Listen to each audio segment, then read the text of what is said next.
Hello everyone, आज हम करने वाले हैं परम्यूटेशन एंड कॉम्बिनेशन के basic concepts. Permutation and combination करने से पहले आपको फैक्टोरियल के बारे में जानना जरूरी है। तो फैक्टोरियल को हम इस एक्सक्लेमेटरी मार्क से डिनोट करते हैं। इसका मतलब होता है product of all natural numbers less than और इक्वल टू दैट नंबर। यानी हम उस नंबर से स्टार्ट करेंगे। जैसे अगर मुझे निकालना है 5 फैक्टोरियल, तो मैं उस नंबर से स्टार्ट करूंगा, उससे छोटे वाले सभी नेचुरल नंबर्स का मल्टीप्लीकेशन करता रहूंगा जब तक हम 1 तक नहीं पहुंच जाते। तो 5 फैक्टोरियल की वैल्यू हो जाती है 120। सिमिलरली 4 फैक्टोरियल होगा 4 इंटू 3 इंटू 2 इंटू 1, जिसकी वैल्यू हो जाएगी 24। ओके, होप आपको फैक्टोरियल का कॉन्सेप्ट समझ में आया हो। अब हम सीधे जंप करते हैं परम्यूटेशन के ऊपर। तो सबसे पहले हम बात कर लेते हैं परम्यूटेशन और कॉम्बिनेशन हम यूज़ क्यों करते हैं। तो जब भी हमें किसी चीज़ को किसी भी नंबर ऑफ थिंग्स को अरेंज करना होता है या उसमें से कुछ चीज़ों को सेलेक्ट करना होता है, उन केसेस में हम परम्यूटेशन एंड कॉम्बिनेशन का यूज़ करते हैं। इसको डिनोट करते हैं हम P से। अगर मुझे n नंबर ऑफ थिंग्स में से r नंबर ऑफ थिंग्स का परम्यूटेशन निकालना है, तो मैं उसको इस तरह से लिखूंगा, और इसका फॉर्मूला होता है n factorial divided by n minus r factorial. अभी हम बात कर लेते हैं परम्यूटेशन और कॉम्बिनेशन को अलग अलग किस तरह और कहां पर यूज करना है। सो यहाँ पे लिखा हुआ है when order of the things matters और थिंग्स आर डिफरेंट। यानी कि मैं एक एग्जांपल के साथ समझाता हूं। अगर मेरे पास 6 यहाँ पर लोग हैं, A B C D and F, और इनमें से मेरे को 3 लोगों को सेलेक्ट करना है और मुझे उनको एक किसी रो में बिठाना है। सपोज मेरे पास एक रो है जिसमें 3 स्पेसेस मेरे पास एम्प्टी है, तो मुझे इनमें से 3 लोगों को चूज करके यहाँ पर बिठा देना है। सपोज मैंने लिया A को, फिर ले लिया मैंने F को, फिर ले लिया मैंने D को। तो ये एक पॉसिबिलिटी हुई, एक वे हुई जिसमें हम उन 3 लोगों को इसमें से सेलेक्ट करके यहाँ पर बिठा रहे हैं। तो यहाँ पर ये सारी चीजें डिफरेंट है, यानी कि ये सेम नहीं है। A और B और F ये सब अलग अलग है। तो जब भी चीजें अलग हों और हमें कोई सिटिंग अरेंजमेंट करना हो, फॉर एग्जाम्पल सिटिंग अरेंजमेंट कराना हो, या फिर जिस तरह से वो लोग बैठे हैं उनका ऑर्डर मैटर कर रहा हो, तब हम परम्यूटेशन को यूज करेंगे। तो सिंपली अगर मुझे ये केस करना है और यहाँ पर मेरे को इसका आंसर निकालना है, तो यहाँ पर होगा 6 फैक्टोरियल, क्योंकि मेरे पास n है 6 और मेरे को इसमें से 3 लोग चूज करने हैं। तो मैं लिखूंगा 6 माइनस 3 यानी 3 फैक्टोरियल,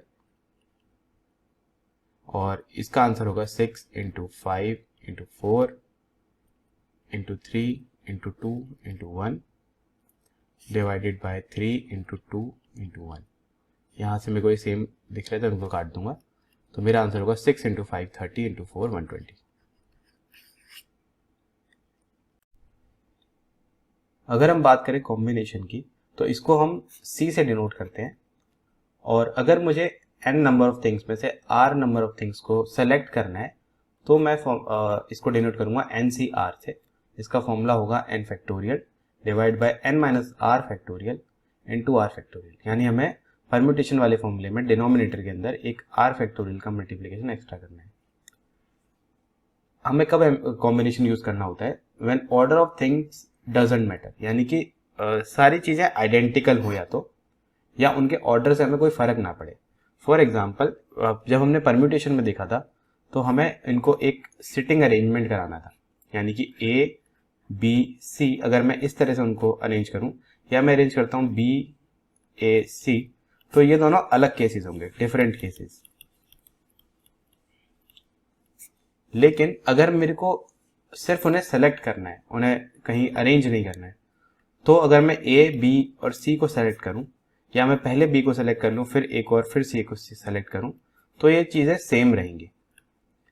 यानी कि इस केसेस में हमें कॉम्बिनेशन का यूज करना है।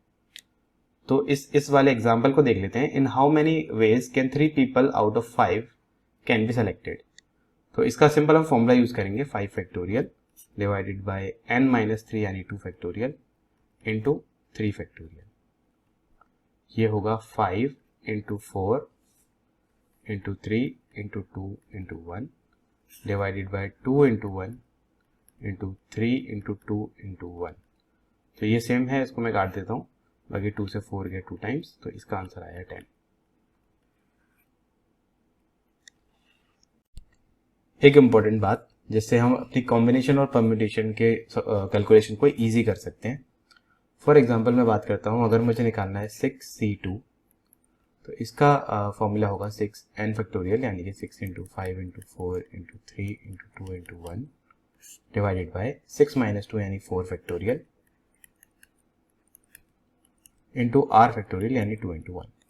और अगर मैं निकालना चाहता हूँ 6c4, तो इसका फॉर्मूला होगा 6 into 5 into 4 into 3 into 2 into 1 divided by 2 into 1 into 4 into 3 into 2 into 1। इस केस में R4 है और इस केस में R2 है, लेकिन जब मैं इसको सॉल्व करूंगा तो मेरे को पता चलेगा इनकी वैल्यू एग्जैक्टली सेम है। इसको थोड़ा सा सिंप्लीफाई कर लेते हैं। मैं इस 4321 से 4321 को डालता हूँ और यहाँ पर भी हटा देता हूँ, तो मुझे मिलेगा 6 इंटू 5/2 और यहाँ पर भी मिलेगा 6 इंटू 5/2, जो कि होगा 15 बोथ केसेस में। तो ऐसा हो इसलिए रहा है क्योंकि हम डिनोमिनेटर के अंदर n minus r factorial into r factorial कर रहे हैं। यानी कि अगर मैं लिखता हूँ 6c2, तो ये बराबर होगा 6c4 के, क्योंकि r और n माइनस आर फैक्टोरियल दोनों सेम, इस केस में दोनों सेम बनेंगे। तो हम लिख सकते हैं NCR equals to NCn minus r. ऐसा हम क्यों करेंगे? क्योंकि हम इससे हमारी कैलकुलेशन ईजी होगी। किस तरह से ईजी होगी उसको हम एक बार समझ लेते हैं। तो कॉम्बिनेशन के लिए हम बोल सकते हैं, अगर मेरे को कैलकुलेट करना है 5c2, तो मैं लिखूंगा simply 5 into 4 divided by 2 into 1, क्योंकि मैंने आगे की जो चीज़ थी उसको n माइनस आर फैक्टोरियल से रिमूव कर दिया है। तो आप अगर कभी भी कैलकुलेशन कर रहे हो तो आप शॉर्ट में ऐसा कर सकते हो। तो इसकी वैल्यू आएगी मेरे पास 10। लेकिन अगर मेरे को कैलकुलेट करना हो 5c3, तो मेरे को क्या करना होगा? मेरे को लिखना होगा 5 इंटू 4 इंटू 3 अपॉन 3 इंटू 2, जो कि एक स्टेप हम आगे बढ़ चुके हैं। तो अगर मैं 3 से इसको कट करूं और इसको 2 से कट करूं तो मेरे को मिलेगा 10, जो कि सेम चीज़ है 5c2 के बराबर। तो हम 5c3 की जगह पर डायरेक्टली लिख सकते थे 5c2। इसे हमें कैलकुलेशन करने में थोड़ी आसानी होती। यहाँ पर हमारे पास 3 हमें एक्स्ट्रा ऐड करना पड़ा। ये छोटा केस है, इसमें इतना डिफरेंस हमें नहीं दिख रहा। अगर हम बड़े केस की बात करें, फॉर एग्जांपल मुझे कैलकुलेट करना है 8c6, तो इसका अगर हम इस फॉर्मूले के अकॉर्डिंग डायरेक्टली चलें तो हमें करना होगा 8 into 7 into 6 into 5 into 4 into 3 into 2 into 1 divided by 6 into 5 into 4 into 3 into 2 into 1 into 2 into 1।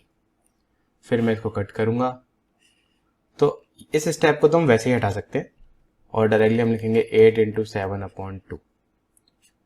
तो अगर मैं इस तरह से कैलकुलेट ना करना चाहूँ तो मैं इसको यहाँ पे लिख सकता हूँ 8c2, और मैं डायरेक्टली कर सकता हूँ 8 into 7 into dash dash upon 2 into 1, क्योंकि बाकी का तो कट जाना है। तो हम डायरेक्टली इस वैल्यू को सॉल्व करने के लिए लिख सकते हैं 8c6 को लिख सकते हैं 8c2, और इसका आंसर होगा 8 इंटू 7/2 इंटू 1। तो जो शॉर्टकट है वो बस यही है कि हमें जब भी कुछ भी चीज़ सॉल्व करनी है, फॉर एग्जांपल मेरे को करना है 10c3, तो मेरे को 10 के बाद सिर्फ 3 टाइम्स ही उसके स्मॉलर नंबर्स को लिखना है, 10 इंटू 9 इंटू 8, क्योंकि मुझे पता है बाद में जो भी आने वाला है वो कट जाएगा, डिवाइडेड बाय इसी नंबर को हम 1 तक लेके जाएंगे। ये इसका आंसर होगा। हमें बहुत ज़्यादा उसको इस तरह से एक्सप्रेस नहीं करना, हम इसको शॉर्ट में कर सकते हैं। तो इसको हम क्विकली सॉल्व कर लेते हैं। ये हो जाएगा 120। इसी तरह से जब हम परम्यूटेशन की बात करेंगे, तो परम्यूटेशन के अंदर हमारे पास होता है n factorial divide by n minus r factorial. तो अगर मेरे को कैलकुलेट करना है 8p3, तो मैं लिखूंगा 8 into 7 into 6 into 5 into 4 into 3 into 2 into 1 divided by 8 minus 3 यानी कि 5 इंटू 4 इंटू 3 इंटू 2 इंटू 1। अब मेरे को पता है कि ये वाली वैल्यू इस वैल्यू से कट जाएगी, तो इसका सिंपली हम लिख सकते थे 8 इंटू 7 इंटू 6।